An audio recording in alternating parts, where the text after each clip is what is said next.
Buddy, you gotta give me a chance to at least introduce to the episode. Hello, everybody. My name is Rolak. Welcome back.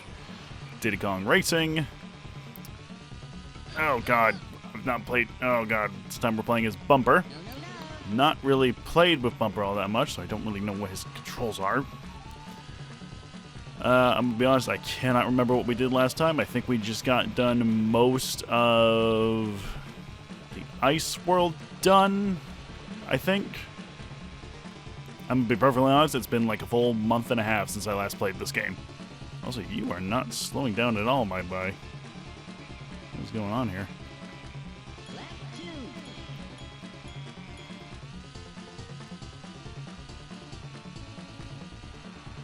Taj, you want to slow down just a little bit? Jeez.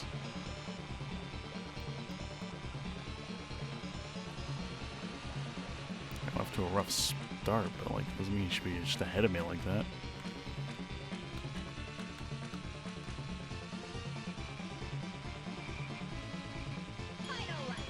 Come on, get back here.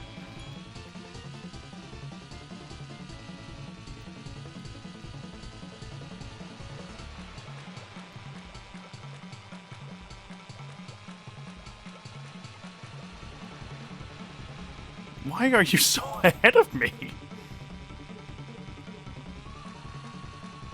Oh my god, yeah. Hang on, let's try again. Let's try to actually get a good, decently head start this time. What is this control? You, come here. Hello, friend. The next challenge. Let's do this properly this time. Apparently, if you screw up once, you just get, like, completely eliminated from any chance of winning the race. Because apparently he has one speed and that's it. Never slows down whatsoever. Lovely. So we got most of the Ice World. I cannot remember what it's called. I apologize. Most of the Ice World done. We just need to do the Silver Coin Challenge, and then we'll be done with that place, and then hopefully we can beat the boss again, because honestly I think it's the most difficult boss in the entire game. Particularly why I chose Bumper, because he's a relatively fast character. He doesn't really control too terribly, although we haven't tried him out in the hovercraft or the car, so we'll have to see how that fares. Control too terrible in the plane. He's just a little bit sluggish. So, again, not what I'm used to. What I'm used to is playing tip-top, but, you know, gotta have variety in this.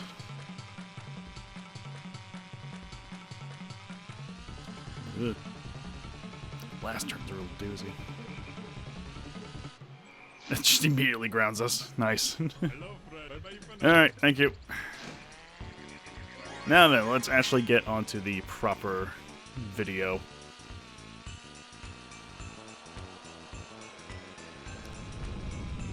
Normally I kind of just face off against Taj like after each time we do the... after each world is fully complete, because I usually don't leave it until I fully complete it. Alright, Everfrost Peak, let's do it.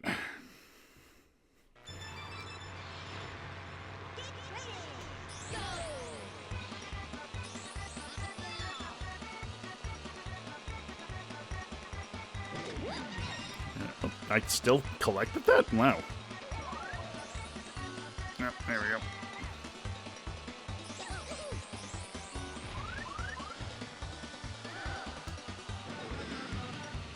Okay. Nope, collect that one. Lovely.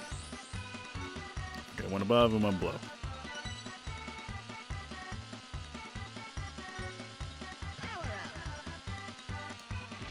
Seems to be any along this path.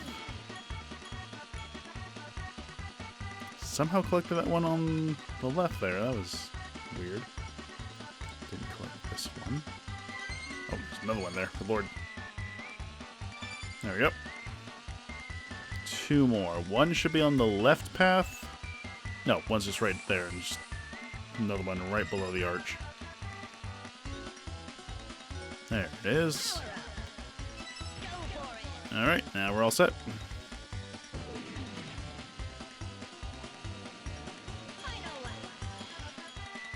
Just a simple one away, and we're all set. What? Now that we're done with, well, a majority of the heavy characters, I think we're going to be in smooth sailing for most of the races. Banjo didn't control too terribly, but Crunch was just absolutely unbearable. Whoa. And in between episodes, I was taking a look at, I was just curious, the tier list of this game. Crunch almost always is at the very bottom. Surprisingly, Banjo is quite high above. Mostly just because he controls better than Crunch and his overall speed is just faster. So, I mean, I guess it makes sense. Also, in between episodes, I've been doing the time trials of each race that we've gone through. Which made me come to a discovery. I'm pretty sure this is, according to the order of the races in the free mode selection, when you want to just do like a versus or a time trials, this world is the third one to pop up on the order. Not the second one. The second one's the, what I always assume to be the third one. But I don't know. It's a little weird. Oop. Yeah, you're a tiny bit sluggish, Bumper. I'm not a huge fan of that, but not terrible. There seems to be any up there, thankfully. There's one way over there. Wonderful. I'll take this path first. Ooh. Okay.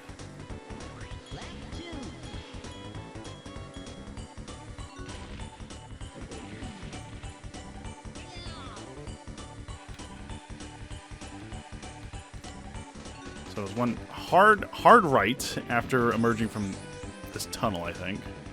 Ow, not doing good with the drifting. No, not this one, just around this bend.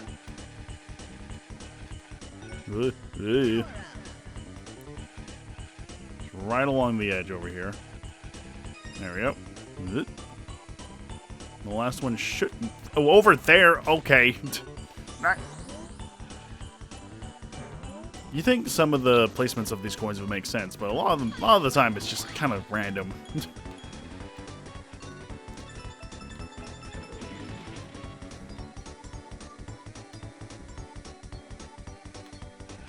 even need to drift half the time because this turning is so wide. Come on.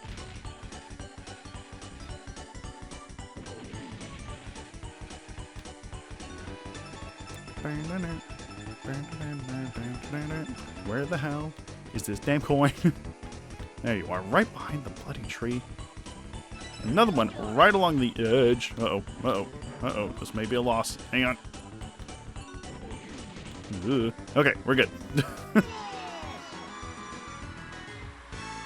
Close one. But we got it.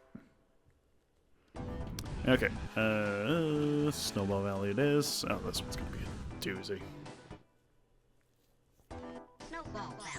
Also, I've gone over some, like, interesting revelation about this game. In order to unlock literally everything in this entire game, due to the amount of times you have to replay several races, in total, let's see, so you have the initial race when you first get into the world.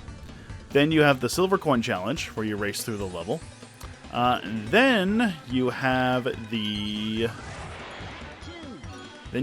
Grand Prix, where you just race through all four of them again.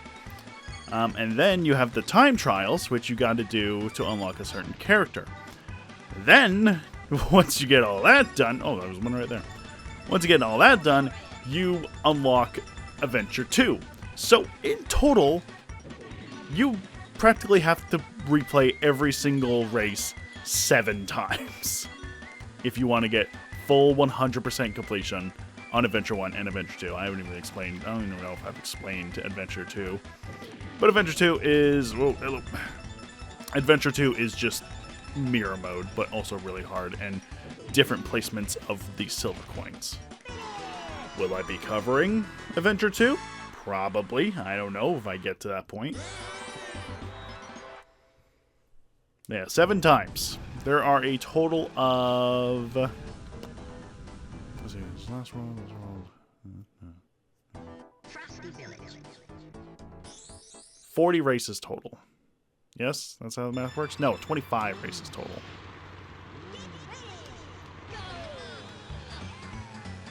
25 races total. Times that by 7. I don't have a calculator on me, and I'm not good at math. Well, actually, no, 25. Let's see, 25, 50, 75. It's hard to focus. Hang on. So 25, 50, 75, 100.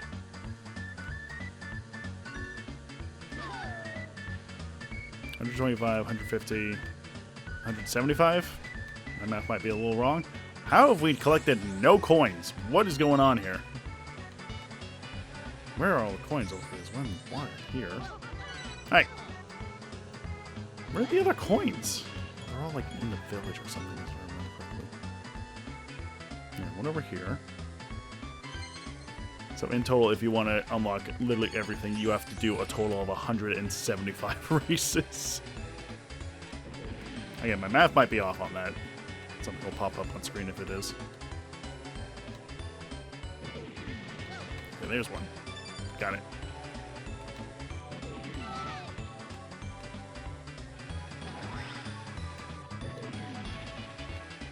Feeling it might be... One might be on the right side.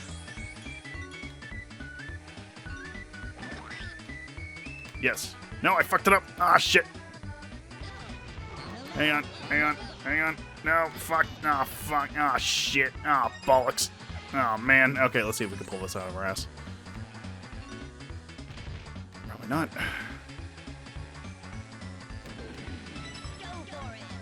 Well, you never know.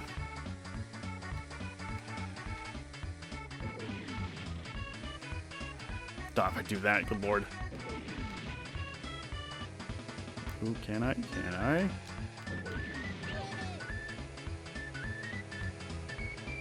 Fuck you, Tip-Top! No! Damn it. Oh, I should have taken the zipper. Damn, oh well. Let's try again. We go all over the damn course with these stupid little coins. Do this one first so we're not completely out of the way. What was that turn? I did not change direction. Oh my god, I'm hitting this shit. That's why. Also, I'm in full screen mode. It's probably not popping up on the recording, but in full screen mode, my frame rate is significantly lower, and I don't know why. Where the fuck am I going? I can see it on the recording that the frame rate is, like, perfectly fine. So, I don't know what's going on with that.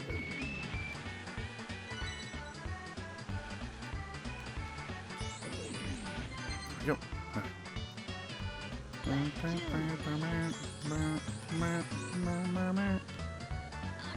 Get out of the way, Tip. Damn. Okay, let's see if we can pull a sick drift here. Nice. We're back on track. Okay. There we go. Okay, come on.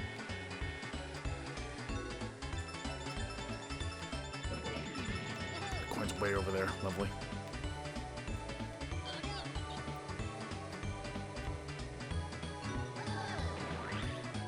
Ah, damn it. Yeah, I totally could have won the last race if I'd taken the zipper. Because these guys don't do the take the button off trick. I totally could have passed them at the last possible second. Yeah, it doesn't do the take the finger off the button trick. Which apparently is required to win certain races in this game, which is very strange that they would hide that behind a blink and you miss it tip that most kids probably won't read. I don't know about you, but as a kid, I didn't read a lot of tool tips when I was younger. Probably why I did not get far in a lot of games. Okay, let's fight. What's his name? Bluey? Probably. I don't remember. I don't really care. All I know is that he's going to be a pain in the ass to fight. Can we go? Let's go. All right.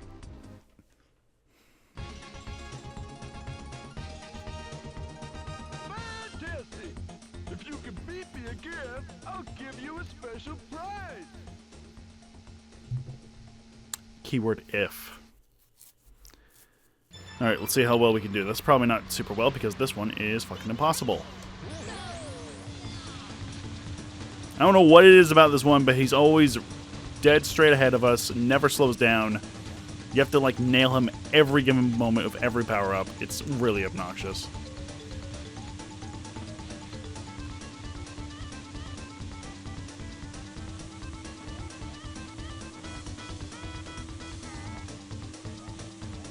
Might have to get a red. Nope, and then you just slow down, and then that's it. That's probably it.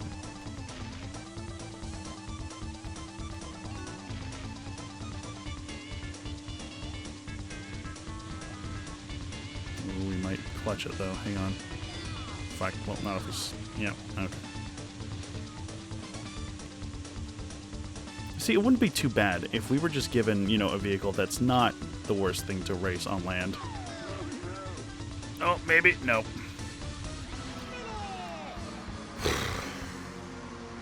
Yeah, it's going to be like this for a while. Oh, never mind, kid. You can come back whenever you're ready.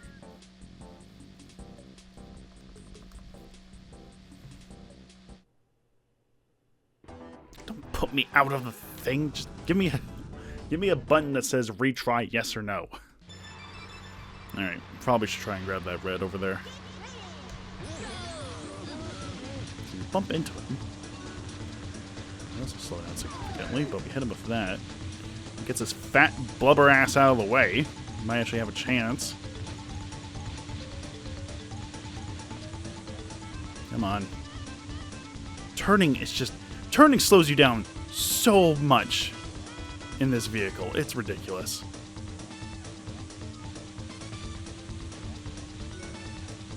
Get ya. There we go. And then that. Okay, lovely. Come on. Wait, we actually got ahead? What the fuck? Come on, go. And then turn! There's no drifting. There's nothing to speed up in this stupid vehicle. Come on. Oh my god, please. Don't go any faster. I swear to god. Yes! Oh my god. I am not joking when I'm saying this is the hardest boss to fight. Well done. You've won a piece of the amulet. Now try the trophy challenge. Goodbye, kid.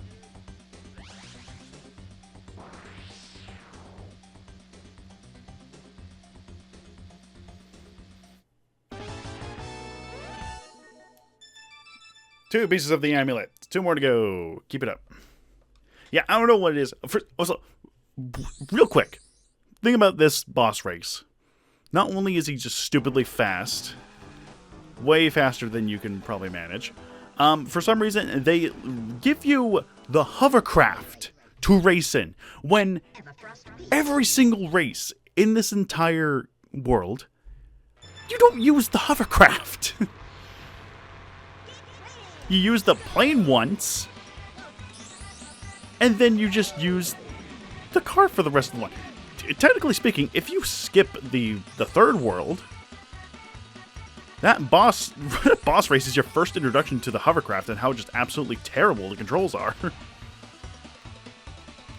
I'm not saying they're just unbearably bad and they're just impossible to control. I'm just saying it's not an ideal thing to use on land. It's a water-based vehicle. But for some reason they decide... I guarantee you that if you manage to like hack into the game and ride in that boss fight as a car, it would be significantly easier. I don't know. I've always just had so much trouble with that race. Probably because I always only played Tip Top. So yeah, I like Tip Top. He's got good control, good handling, all that. The only downside, he doesn't have great top speed, so it's not super ideal to play him at every given moment.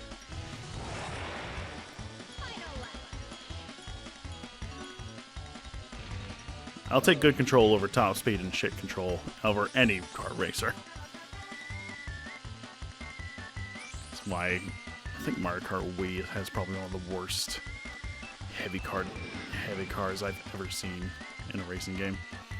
So many characters are just so shite with control in that game. And it's like, you try to ride so many vehicles, it's just not worth it. So many of them are bad. Whee!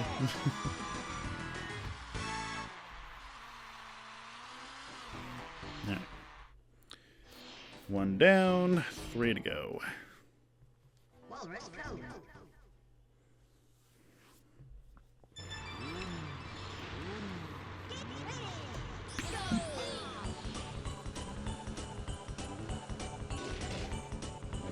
Funny, I said that. It's funny. I said in the last video, it's like, oh hey, this world's gonna be very thematic for the season we're in, and I'm probably gonna be posting these videos like a month after January's already over. Who knows? I still haven't posted the Banjo episode yet.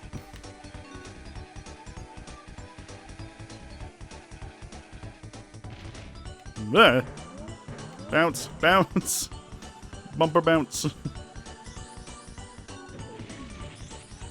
God, this really is just a dead item in the first place. It's crazy. It's also just insane how, given any racer, like any racing game, for a majority of the time, a speed boost is a very often rare item that you kind of don't get if you're in first place, just to balance things out, right? But in games like this, where you just are given a power-up based on the color of the item that it is. Another good example is Lego Racers, and how that game is kind of just absolutely ruined as a multiplayer game, and it's kind of just predominantly a single-player type game. Surprisingly, having a speed boost as just an item you can pick up normally is very overpowered. Lego Racers probably far more overpowered because of the level 4 warp. I mean, showing off Lego Racers on this channel, you probably have no idea. No, if anybody has a very good modicum of video game knowledge, they know Lego Racers is probably one of the best kart racers in the entire genre. And it's a fucking travesty that the second game is absolute fucking dog shit. But that's for another time.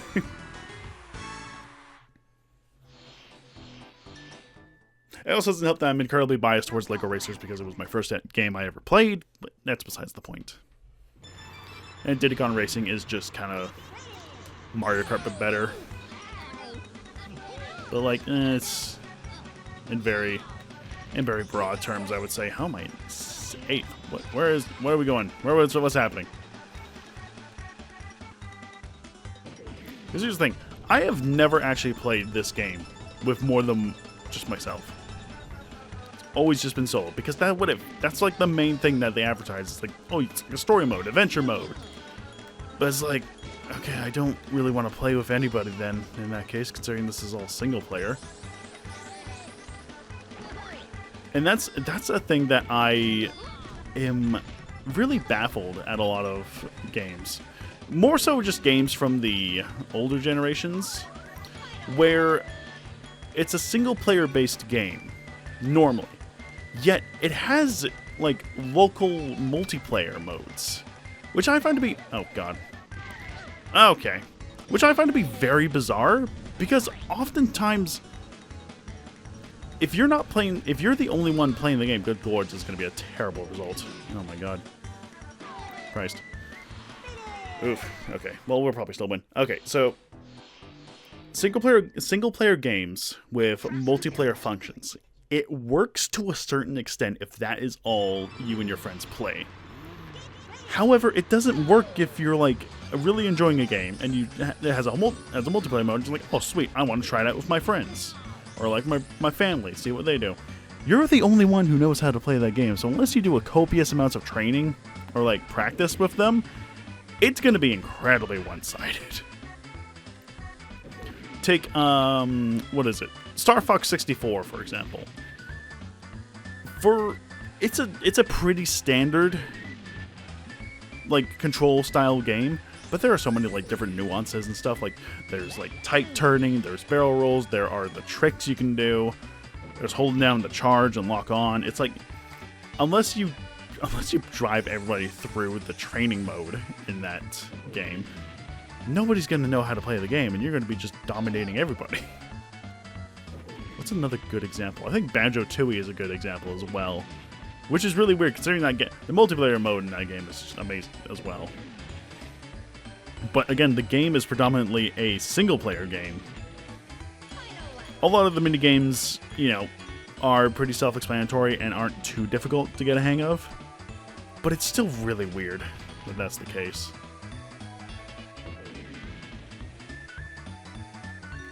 Hell, fucking God of War Ascension has a multiplayer mode. Well, again, that's online. If it's local multiplayer, it's a problem. If it's online multiplayer that has like something like that, it's usually not too much of a problem. Whoa. Because at least online, High Crunch, Jesus, you are far behind, dude. What the hell? Because in like online multiplayer, you get people that have played the game several times. Good lord, this was a tiebreaker. I didn't even realize. There we go. Online multiplayer works so much better for games that are single-player focused. Most of the time, single-player focused isn't even the same mechanics in multiplayer, so... whatever. Okay. That is going to be all for this episode. Next time on Diddy Kong Racing, we are going to be swapping characters and heading into the third world. See you guys next time.